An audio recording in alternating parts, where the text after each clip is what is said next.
अस्सलाम वालेकुम। क्या हाल है आप सबके? ठीक ठाक खैरियत से हैं?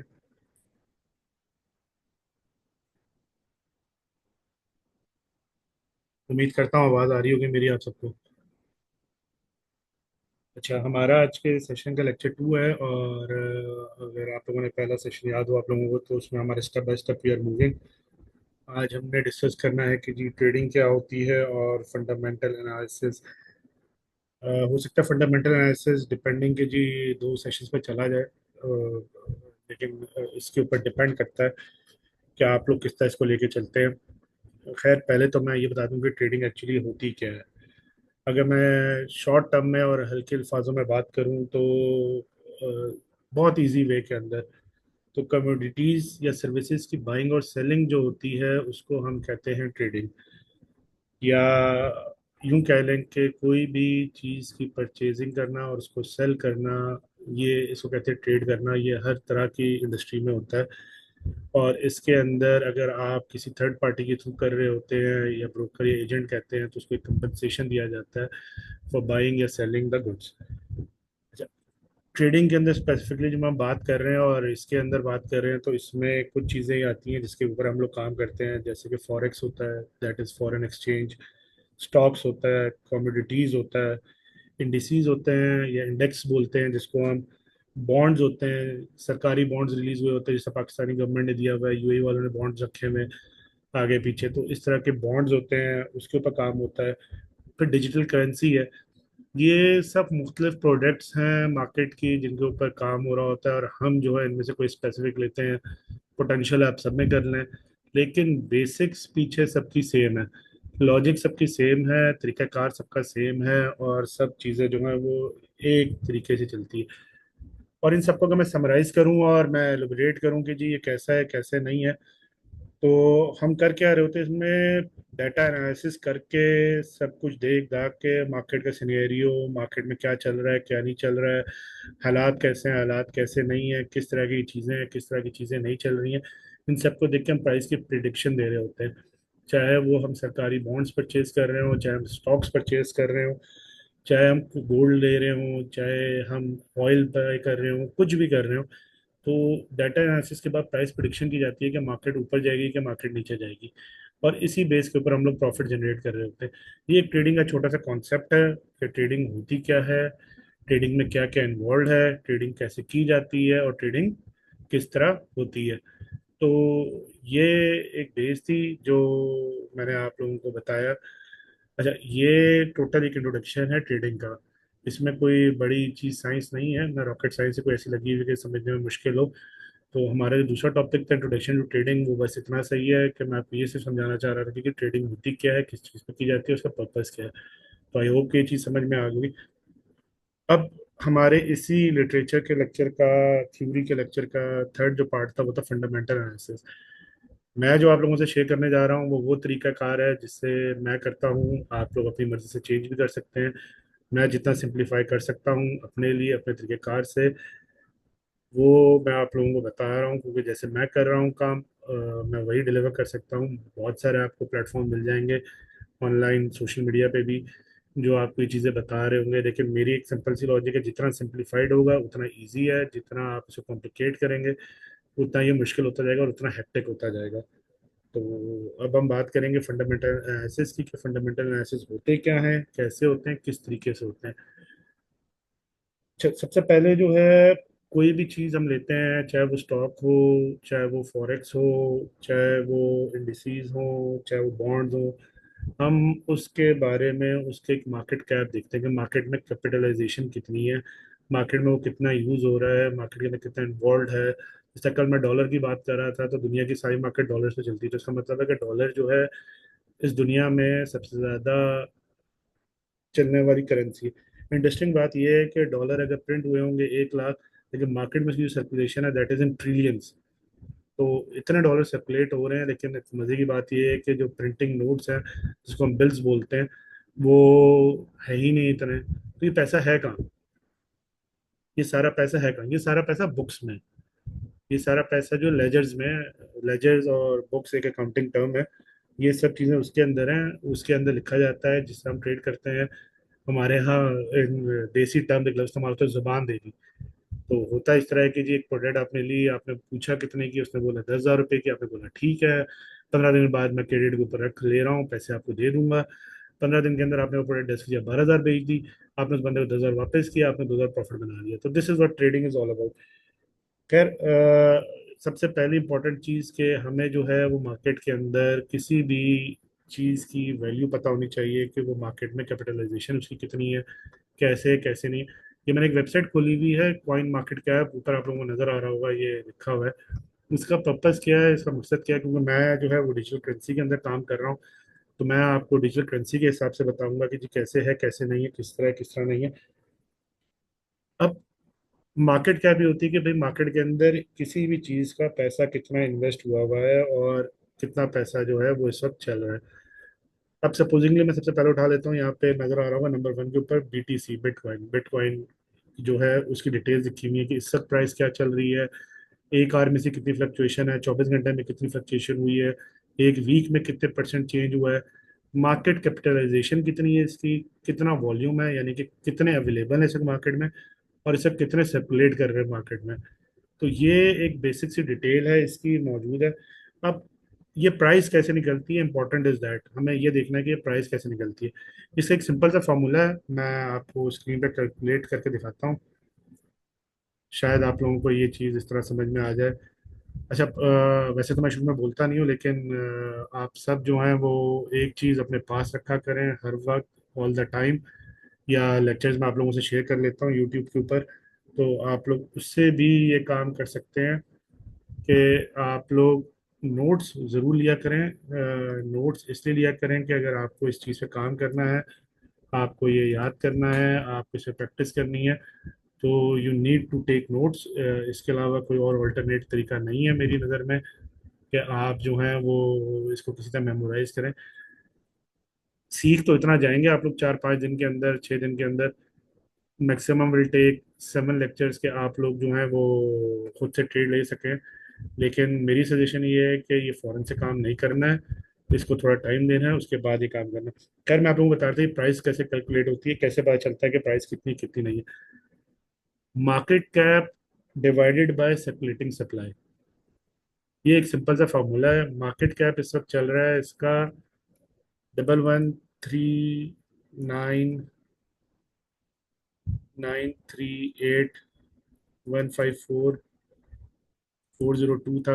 बाय डिफॉल्ट डाटा जो है वो अपडेट हो रहा है तो चेंज होता जाता है। 197198809, माई apology, 719,809, 57,806।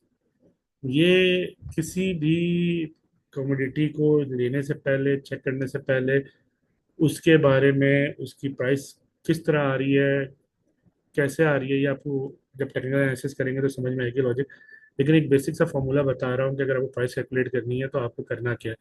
Market cap divided by circulating supply, आपको ये पता चल जाएगा इस वक्त आपकी इसकी प्राइस क्या है। अच्छा, फंडामेंटल एनालिसिस के अंदर जो सबसे इंपॉर्टेंट है, जैसे जैसे वक्त गुजरता जाएगा बाय डिफॉल्ट आप लोग और भी पॉइंट्स को देखेंगे, और भी प्रोडक्ट्स को देखेंगे, तो आप लोगों को ये आइडिया होना शुरू हो जाएगा हम लोग करते क्या हैं। अभी आप लोग न्यू हैं तो आप लोगों को लाजमी बात है मेमोराइज करने में, चीज़ें याद रखने में, चीज़ें संभालने में बहुत टाइम लगेगा। लेकिन हम इन जनरल करते क्या हैं, हम लोग करते ही हैं कि हम कोई भी एक कमोडिटी उठा लेते हैं। जैसा मैंने अभी BTC उठाया, बिटकॉइन एक सबसे बड़ा कॉइन है जिसके ऊपर पूरी मार्केट सर्कुलेट कर रही है।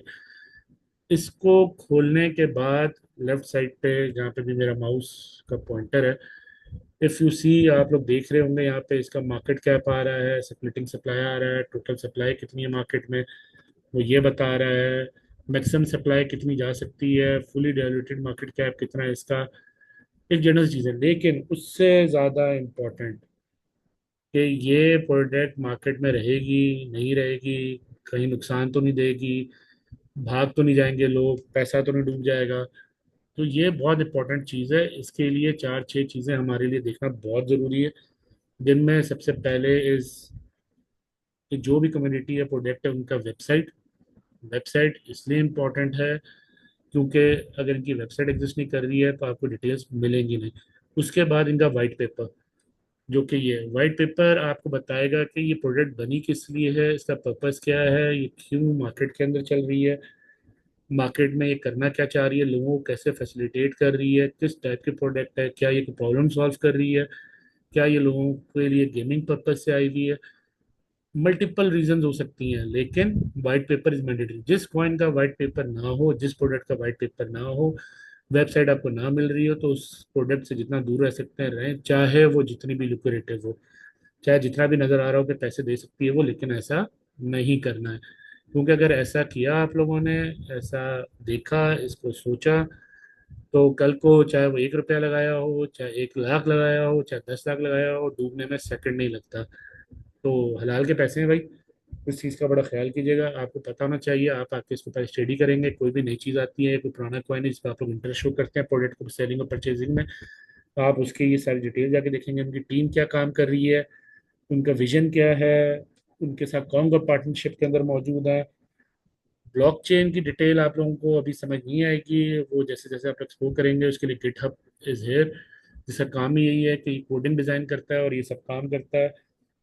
ये किस कम्युनिटी के लिए बना हुआ है, ये चीज़ें, इनकी लॉन्ग टर्म इन्वेस्टमेंट प्लान है या शॉर्ट टर्म इन्वेस्टमेंट प्लान है, ये सब चीज़ें इसके अंदर आपको मिलेंगी। और जिस भी प्रोडक्ट की या कॉइन की डिटेल्स मौजूद ना हो, मेरी ये हम्बल सी रिक्वेस्ट है आप सबसे, उस प्रोडक्ट पे, उस चीज़ पे कभी भी नहीं इन्वॉल्व होइएगा। अच्छा, ट्रेडिंग के अंदर एक इंटरेस्टिंग पार्ट ये है कि ट्रेडिंग में दो तरह के लोग होते हैं। एक तो वो होते हैं जो ट्रेडर्स होते हैं, जो रिटेलर्स जिनको हम कहते हैं, एक वो होते हैं जो इन्वेस्टर्स होते हैं, जो कि मोस्टली वेल्स होते हैं। वेल से मुराद ये है कि मार्केट के जाइंट्स। अब हम जैसे जो लोग हैं वो छोटे छोटे लोग हैं, छोटे से मुराद ये है कि हम लोग रिटेलर्स हैं, हम लोग डेली की बेसिस पे सेलिंग बाइंग कर रहे होते हैं, उससे हम प्रॉफिट जनरेट कर रहे हैं। लेकिन जो इन्वेस्टर्स होते हैं वो बड़े बड़े टाइम के लिए बैठे होते हैं, उनका लॉन्ग रन इन्वेस्टमेंट प्लान होता है। मैं आपको सिर्फ डिफाइन कर दूं अलग के ट्रेडर्स या रिटेलर्स कौन होते हैं, इन्वेस्टर या वेल्स कौन होते हैं। तो ट्रेडर्स वो होते हैं जो शॉर्ट टर्म पे काम करते हैं, जिनका टाइमलाइन बहुत छोटा होता है, जो प्राइस की फ्लक्चुएशन और प्राइसेस को देख के सिर्फ चल रहे होते हैं, जो टेक्निकल्स पे काम कर रहे होते हैं कि भाई प्राइस बढ़ेगी कि कम होगी, उस हिसाब से वो ट्रेड पिक कर रहे होते हैं, जो मार्केट की volatility volatility sorry my apologies volatility के ऊपर काम कर रहे होते हैं कि जी मार्केट के अंदर लिक्विडेशन कितनी है, कितना पैसा निकल रहा है, कितना आ रहा है, उस हिसाब से एंट्री लेते हैं। और वो प्रॉफिट लॉस के ऊपर काम कर रहे होते हैं। प्रॉफिट लॉस से मुराद ये है कि जी शॉर्ट टर्म की ट्रेड ली, प्रॉफिट में चले गए, बाहर आ गए, शॉर्ट टर्म की ट्रेड ली, लॉस में चले गए, कोई मसला नहीं, बाहर आ गए। तो उनकी इन्वेस्टमेंट कैपिटल छोटा होता है, इसलिए लॉस भी कम होता है, और अगर होल्ड कर लेते तो प्रॉफिट ज़्यादा ले जाते हैं। अब आगे इन्वेस्टर्स और वेल्स, वेल्स और इन्वेस्टर्स कौन होते हैं? ये वो लोग होते हैं जो लॉन्ग टर्म के लिए काम कर रहे होते हैं, लॉन्ग टर्म पॉलिसीज रखते हैं, जो 6 6 महीने, 8 8 महीने, साल साल, 2 2 साल, 3 3 साल के लिए होल्डिंग रखते हैं। इनके लिए क्या इंपॉर्टेंट होता है, ये लोग फंडामेंटल एनालिसिस पे बहुत काम करते हैं कि जी जो भी चीज़ आई है वो कंपनी कितने अर्से मार्केट में रहेगी, क्या है क्या नहीं है, कैसे कैसे नहीं, वो उस हिसाब से ये चीज़ें लेके चल रहे होते हैं। तो उनके लिए वैल्यू बहुत होती है कि वो किसी भी प्रोडक्ट को उस वक्त लेते हैं जब वो प्रोडक्ट को इंटरेस्ट से दिखाती है, उनको नजर आता है कि मार्केट में लॉन्ग रन में मौजूद रहेगी, उसके फंडामेंटल्स देखते हैं, ये कंपनी का पर्सपेक्टिव क्या है, ओनर्स कौन है, टीम क्या काम कर रही है, ये पार्टनरशिप्स कैसी हैं, किस टाइप के लोग हैं। फिर उसमें रिस्क कैलकुलेशन वो लोग करते हैं। तो लाजमी बात है, उन्होंने मिलियंस ऑफ डॉलर्स लगाने होते हैं, तो वो उस हिसाब से देख रहे होते हैं कि जी रिस्क की कैलकुलेशन कैसी है कैसी नहीं है। और एट द एंड सबका एक टास्क होता है, दैट इज गोल। वो गोल अचीव करने में बैठे होते हैं, क्योंकि उन्होंने अगर मिलियंस ऑफ डॉलर्स लगाए होते हैं तो वो एक्सपेक्ट कर रहे होते हैं कि इन रिटर्न उनको इसी तरह मिल रहा हो, millions of dollars, thousands of dollars. तो इसके ऊपर वो काम कर रहे होते हैं। अब जो फंडामेंटल एनालिसिस के स्टेप्स हैं, बेसिक्स के जी किस तरह करना है, आपको कैसे करना चाहिए, किस तरह करना चाहिए, ये अगर आप लोग नोट पैड नहीं लिया, बाद में लेक्चर आप लोग रिकॉर्डिंग सुन के इसको कर सकते हैं कि जी क्या है क्या नहीं। देखिए ट्रेडिंग जो है या हम जिन चीज़ों की बात करें, ये मैक्रो इकोनॉमिक्स में आता है। अब मुझे नहीं पता कि आप में से कितनों को पता नहीं पता कि मैं मैक्रो इकोनॉमिक्स की छोटी सी डेफिनेशन दे दूं कि जो लार्ज स्केल के ऊपर मॉनेटरी मूवमेंट्स हो रही थी, पैसों की रोटेशन हो रही होती हैं, जो पूरा का पूरा एक सिस्टम को इन्फ्लुएंस करते हैं, यानी कि मुल्क हो गया, कोई इंस्टीट्यूट हो गया, कोई, तो वो मैक्रो इकोनॉमिक्स में आता है। अच्छा, मैक्रो इकोनॉमिक्स में क्या कल हम एक बात कर रहे थे, मैंने बताया था इंटरेस्ट रेट बहुत बड़ी चीज़ है इसके अंदर इन्वॉल्व। अगर आपके यहाँ इन्फ्लेशन बढ़ती है तो इंटरेस्ट रेट बढ़ता है, जिससे आपकी इकोनॉमी में फर्क पड़ता है, तो ये मैक्रो इकोनॉमिक्स में आता है। इसी तरह नेशनल प्रोडक्टिविटी, अगर किसी भी मुल्क के अंदर प्रोडक्शन लेवल नहीं है, वो एक्सपोर्ट्स नहीं कर सकते हैं, तो उनके ऊपर फर्क पड़ेगा। तो ये बड़ी बड़ी चीज़ें हैं जो कि इम्पोर्टेंट हैं। मेरा पहला काम ये जो करता हूँ मैं कि जी ऐसे ही एक देख लेता हूँ कि दुनिया के अंदर भाई माइक्रो इकोनॉमिक्स में क्या है क्या नहीं है, इसको मैं देख कैसे रहा होता हूँ, वो मैं आपको बता देता हूँ। जिस तरह मैं, चॉइस आप लोगों की है, मैंने कल आपको सीरन बताया था, आप लोग सीरन पे भी देख सकते हैं, आप लोग जिस मर्जी पे देख लें, ये आप लोगों की चॉइस है। सिर्फ खबरें पढ़ने का नहीं, अखबार तो सभी पढ़ते हैं, तो मैं भी अखबार पढ़ता हूँ लॉजिकली। बस फर्क इतना है कि गूगल कर करके, तो गूगल आना चाहिए आप लोगों को। अगर आप लोग गूगल को सही से चला लेते हैं तो आप लोग के लिए आसानी है। अब ये एक चीज खोलिए, बिजनेस न्यूज है, क्योंकि हम बिजनेस में काम कर रहे हैं, तो याहू की न्यूज मैं खोल के देख लेता हूँ, कभी सीएनएन देख लेता हूँ। तो रैंडम न्यूज के ऊपर, चैनल्स के ऊपर जाके आगे पीछे नहीं। मैं एक चीज बता दूं, मैं टीवी के ऊपर खबरें देखता हूँ, उसकी वजह ये है कि टीवी पे बहुत देर से आती हैं और सीएनएन देखा नहीं जाता। तो जो खबर हाईलाइट होने होती है वो फौरन से फौरन सोशल मीडिया पे आगे पीछे न्यूज़पेपर के उसके ऊपर आ जाती है। फिर ये वर्ल्ड की न्यूज़ है। अब मैं ट्रेडिंग कर रहा हूँ, मैं डिजिटल करेंसी में कर रहा हूँ, तो उनके लिए मैं ये ऊपर मैं लिंक्स लिख रहा हूँ, ये आप लोग देख लीजिएगा कि आप लोग इसको नोट कर सकें। आप लोगों के लिए सारी हो जाए कि जी क्या है क्या रही है।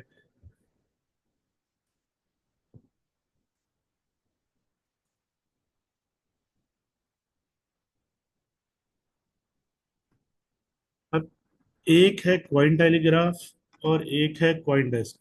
ये पहला वाला जो है ये क्वाइन टेलीग्राफ है, दूसरा वाला जो है क्वाइन डेस्क है। ये दोनों जब तक खुलते हैं, इसके अलावा कल मैं बात कर रहा था आपको इन्फ्लेशन की और इंटरेस्ट रेट की, तो सीपीआई का जो डाटा होता है, कंज्यूमर प्राइस इंडेक्स का, वो होता है इंटरेस्ट रेट के लिए, ओ सॉरी, इन्फ्लेशन के लिए। तो बस एक दफा गूगल कर लीजिएगा सीपीआई लिख के कि जी इन्फ्लेशन क्या है क्या नहीं है इस वक्त। और जो दूसरी चीज है वो है, जो दूसरी चीज है वो सबसे इम्पोर्टेंट इज दैट कि फोमो। फोमो मैंने आप लोगों को बताया था, वो इंटरेस्ट रेट के लिए है। इसके अलावा भी बहुत सारी सोर्सेज हैं खबरों के लिए, जिसके अंदर आप जो है वो वॉचर गुरु, बाइनेंस, इसके अलावा क्रिप्टो पैनिक, ये भी बहुत सारे प्लेटफॉर्म्स हैं जिसके ऊपर आप खबरें देख सकते हैं। लेकिन इम्पोर्टेंट क्या है कि आपको बस ये अपडेट हो कि आज के मार्केट में क्या चल रहा है क्या नहीं चल रहा है। जैसे हम टीवी पे आम खबरें देखते हैं, उसी तरह ये खबरें देखनी है। जिस तरह अब इसके ऊपर है, ये सारी क्रिप्टो के ऊपर खबरें हैं, इसमें आपको रैंडम खबरें नजर आ जाएंगी भाई कि क्या चल रहा है मार्केट के अंदर, क्या है। ये मार्केट के अप एंड डाउन बताने के लिए कि मार्केट के हालात क्या है, कैसे हैं, मार्केट में क्या चेंजेस आ रही हैं क्या नहीं आ रही हैं। तो इसके अलावा अदर ने कुछ नहीं, बस ये खबरें सुननी है, खबरें पढ़नी है। फिर इसके अलावा जब तक ये खुल जाता है, खैर ये न्यूज़ का चैनल है। एक और है, ये किस पर्पज के लिए, वेबसाइट कॉइन मार्केट कैल। रिपीट कर रहा हूँ, कॉइन मार्केट कैल। ये क्या चीज़ है, ये मैं आप लोगों को अभी दिखा रहा हूँ, आप लोगों को इससे शायद थोड़ा सा आइडिया, थोड़ी सी समझ में आ जाए कि ये पर्पस क्या है इसका और किस लिए।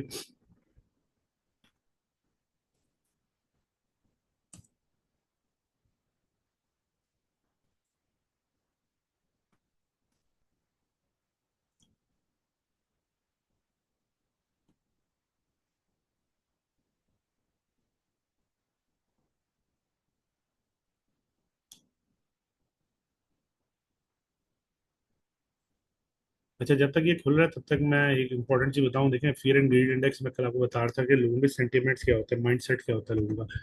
वैसे तो ये बहुत सारी जगहों पे मिल जाएगा, एक क्रिप्टो का मैंने खोला है और एक नॉर्मल स्टॉक्स का खोला है।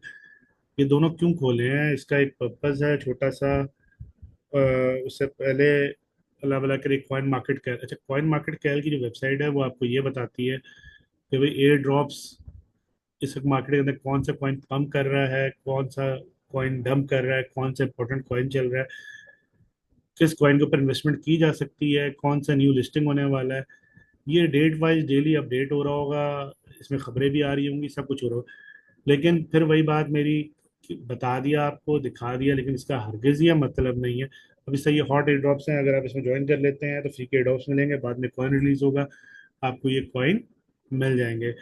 इसी तरह अब ये एक चीज़ है खबर, इसका हरगिज ये मतलब नहीं है कि आपने देखा भाई आज तो ट्रेंडिंग ये है, आप इसमें कूद गए, फौरन से कि जी कुछ बन जाएगा, नहीं ऐसा नहीं है।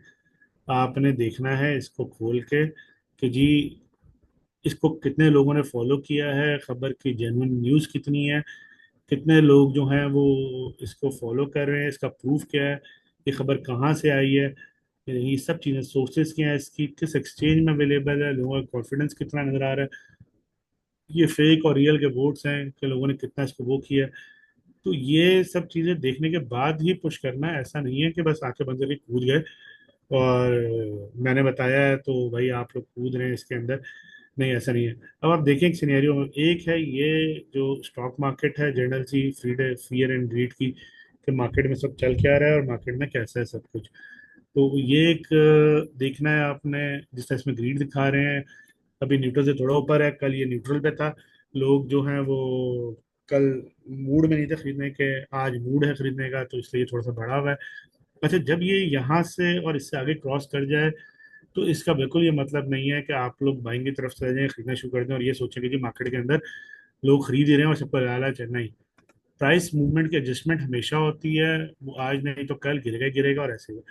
अब स्टॉक्स तो बढ़ रहे हैं लेकिन क्रिप्टो जो है वो नीचे गिर रहा है। ये आपको हिस्टोरिकल डाटा भी देता है, ये सब चीजें आपको बताते हैं, ये हर 24 घंटे पे अपडेट होता है। कल भी फियर था, अभी भी फियर है लोगों का, लोग बेचे पे बेचे जा रहे हैं। कुछ कॉइन्स चढ़ते हुए नजर आ रहे होंगे, कुछ गिरते हुए नजर आ रहे होंगे। कल भी ये हालात थे। उसकी वजह यह है कि लोग इस मार्केट में श्योर नहीं है कि जी कॉइन ने चढ़ना है नहीं चढ़ना है। इन जनरल टर्म्स अगर मुझसे पूछे, जो मेरी मार्केट की अंडरस्टैंडिंग है, तो ये एक्यूमुलेशन हो रही है, क्योंकि लाजमी आता है जो बड़े बड़े इन्वेस्टर्स हैं वो छोटी छोटी ट्रेड पिक नहीं कर सकते हैं, तो वो लोगों को इस मार्केट से फारिग कर रहे हैं और अपने लिए स्पेस बना रहे हैं। और फिर ये मार्केट चाहे वो 2-4 दिन ले, चाहे हफ्ता ले, चाहे 10 दिन ले, ये मार्केट अचानक से बूस्ट कर जाएगी। फिर इसके अलावा जो बहुत इंपॉर्टेंट चीज़ देखनी है वो एक सिंपल सी है, गूगल ट्रेंड्स। कि गूगल ट्रेंड्स क्या है मार्केट में, करना कुछ नहीं है, गूगल ट्रेंड दिखना है, ऊपर आके क्रिप्टो करेंसी आपने सर्च कर लेना है सिर्फ।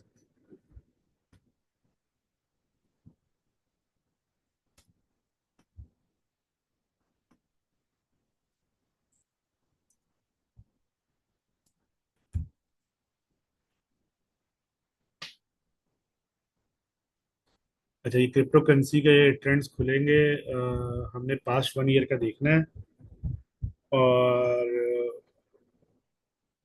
पास्ट 1 ईयर पे हमने पाकिस्तान का नहीं देखना है, हमने वर्ल्ड वाइड देखना है, क्योंकि हमें पाकिस्तान से नहीं कुछ लेना देना।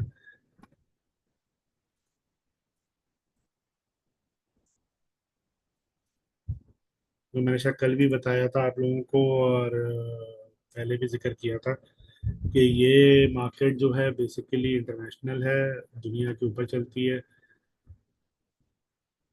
पास्ट डे क्रिप्टो करेंसी क्यों नहीं, अच्छा पाकिस्तान में नहीं दे रहा, माय अपॉलजीज, वर्ल्ड क्या कहते हैं, world wide we are looking into it. Past day की जगह पास्ट 12 मंथ्स, ये एक पूरी आपको डिटेल दिखा रहा है क्या है क्या नहीं है, कैसे है, कब लोगों का सेंटीमेंट क्या था, कितनी सर्चिंग है, लोग कितना इसके पीछे भाग रहे हैं। तो ये एक इंटरेस्ट बाय रीजन्स भी आता है। अच्छा, यहाँ पे नाइजीरिया 100% दिखा रहा है, तो बड़ा मेहरबानी नाइजीरिया में नहीं कूदिएगा।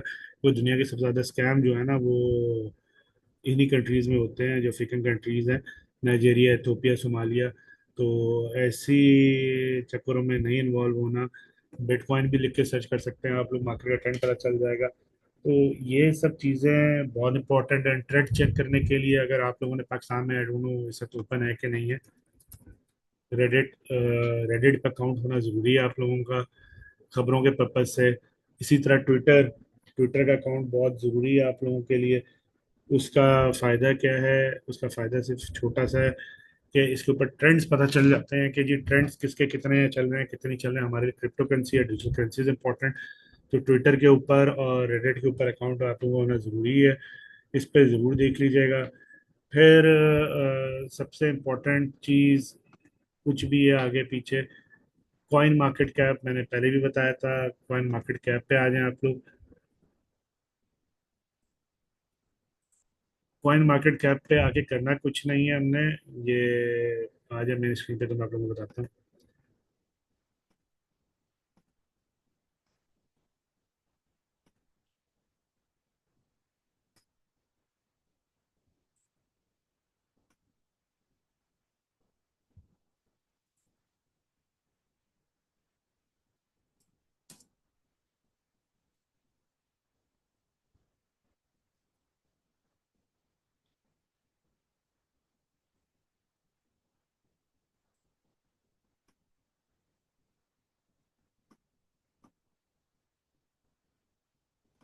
ये अभी खोल रहा हूँ मैं, कुछ चीज़ें आप लोग इसको देख लीजिएगा।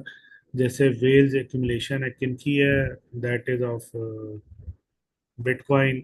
इसके अलावा जो है थर्मल कैप खोल रहा हूँ मैं।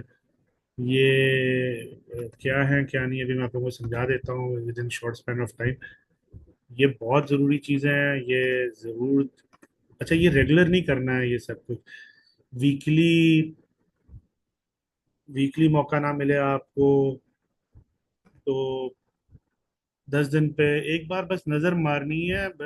ऐसा नहीं है कि रोज़ाना खोल खोल के ये सब चीज़ें देखनी है आपने, तो ऐसा नहीं कीजिएगा। ये सिर्फ एक इसलिए बता रहा हूँ कि आप लोगों को आइडिया हो कि मार्केट के अंदर क्या चीज़ कहाँ एग्जिस्ट करी है।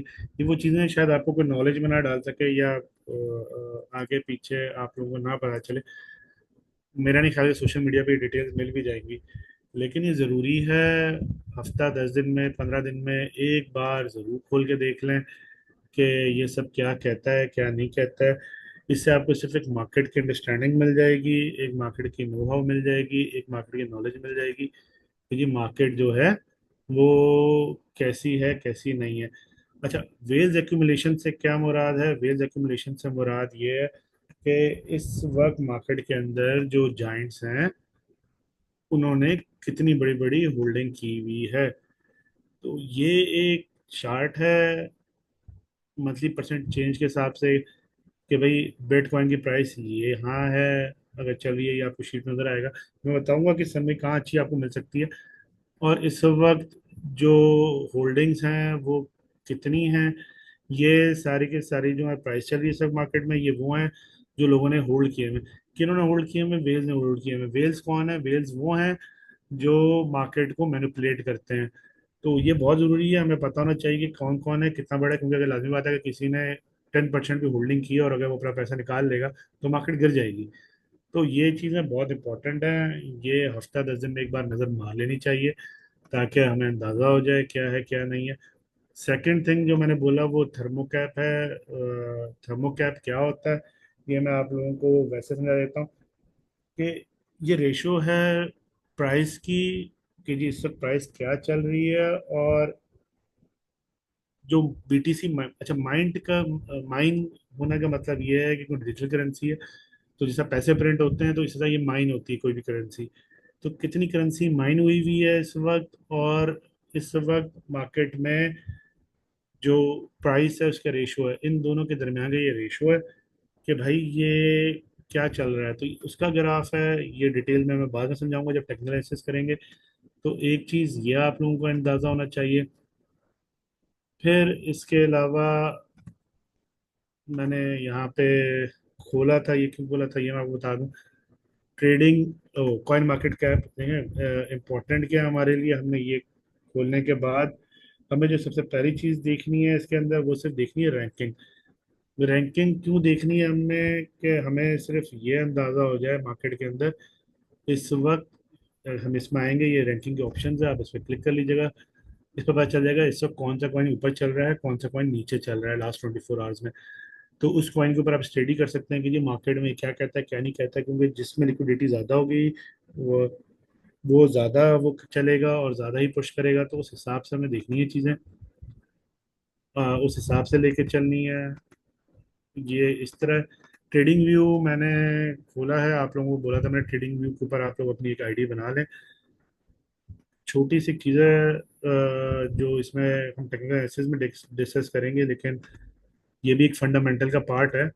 इसके बाद ही ट्रेडिंग होती है। तो ये हमें मार्केट का एक ओवरऑल सिनेरियो देता है, हमें मार्केट के बारे में बताता है कि मार्केट क्या है क्या नहीं है, कैसे कैसे नहीं है।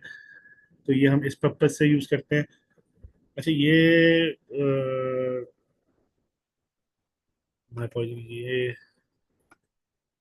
चार्ट खुल गया। चार्ट में ट्रेडिंग व्यू कैसे चलता है ये मैं बाद में समझाऊंगा आप लोगों को।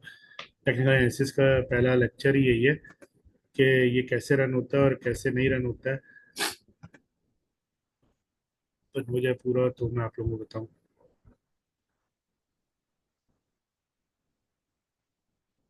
अच्छा ये नीचे नजर आ रहा होगा आप लोगों को, क्रिप्टो पेयर स्पिनर। ये स्क्रीन बड़ी भी हो जाती है।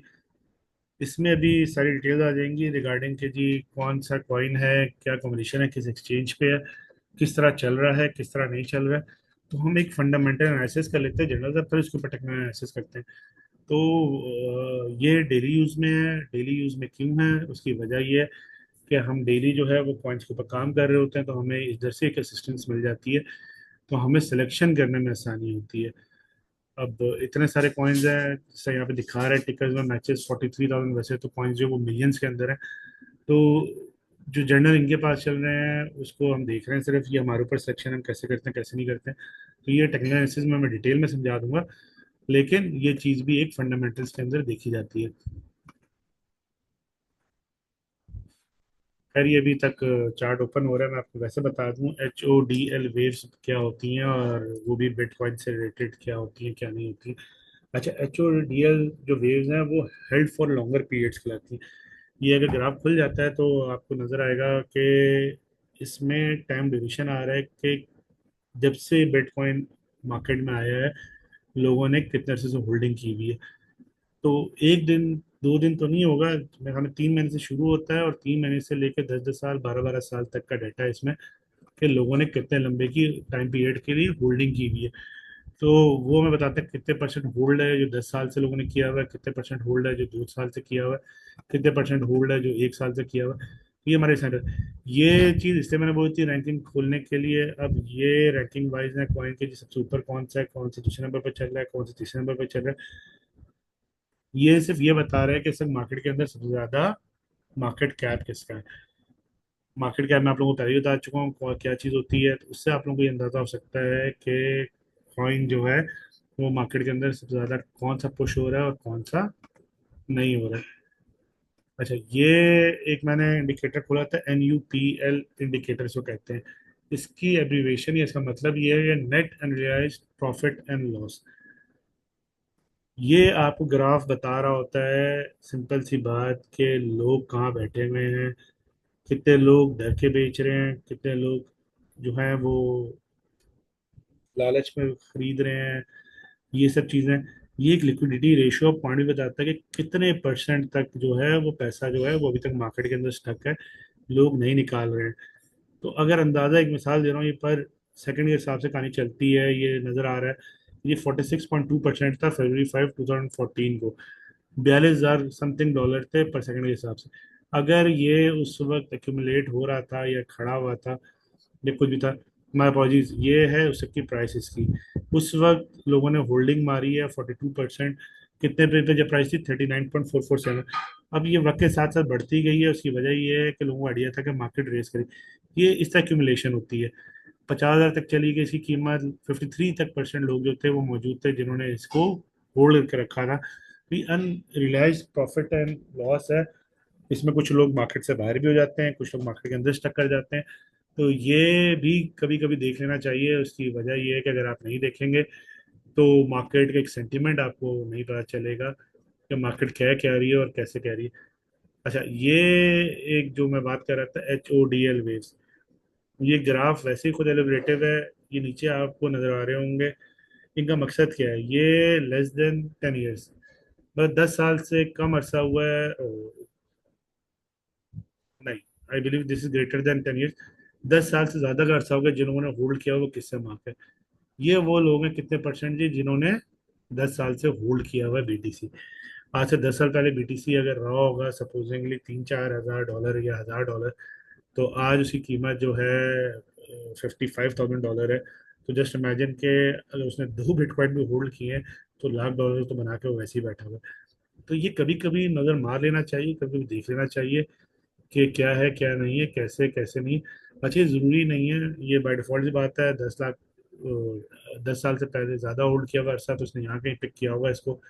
2014 चल रहा है, तो आप देखें उसकी प्राइस क्या चल रही थी 2024 में। अभी ये 10 साल पीछे चला जाऊँ तो $651 कीमत थी इसकी यहाँ पे। तो 651 या $644 पे इसने परचेज किया, और आज तक इसने होल्डिंग मारी हुई है, तो कितना अरसा हो गया। ये जितना नीचे चल रहा है लाइन, ये वो लोग हैं जो हम जैसे लोग हैं जो अभी भी खेलते हैं और अभी मार्केट से निकल जाते हैं। तो उसकी परसेंटेज नहीं है बीटीसी प्राइस की, जो काली लाइन है वो चल रही है। ये परसेंटेज है जो 24 घंटे के अंदर काम करते हैं। कितने ऐसे लोग हैं ये आप देखें। तो अगर सपोजिंगली सिर्फ यही मार्केट से बाहर आए या ये मार्केट से बाहर आए तो प्राइस ने गिरना ही गिरना है। ये होल्डिंग बढ़ जाए तो मार्केट जो है वो स्टेबलाइज होना शुरू हो जाएगी, लोग सेलिंग परचेजिंग कम कर देंगे और चीज़ें बिकेंगी नहीं। खैर, ये था टोटल फंडामेंटल एनालिसिस की क्लास। मुझे उम्मीद है कि आप लोगों को सब चीज़ें समझ में आई होंगी। नहीं आई हैं, मैं मोबाइल पे अवेलेबल होता हूँ, नंबर आप लोगों के पास है। आप लोग जब तक चाहे मुझे अप्रोच कर सकते हैं, कोई चीज़ नहीं है। मैं बेहतर गाइडेंस दे सका तो मैं ज़रूर दूंगा आप लोगों को, लेकिन कुछ बेसिक स्टेप्स हैं। मेरी गुजारिश है कि आप लोग इस चीज़ पे ध्यान दें और इस चीज़ को जरूर पढ़ें ताकि आप लोगों को ये चीज़ समझ में आ सके। फिलहाल के लिए इतना ही। ख्याल रखिएगा आप लोग अपना। अल्लाह हाफिज़।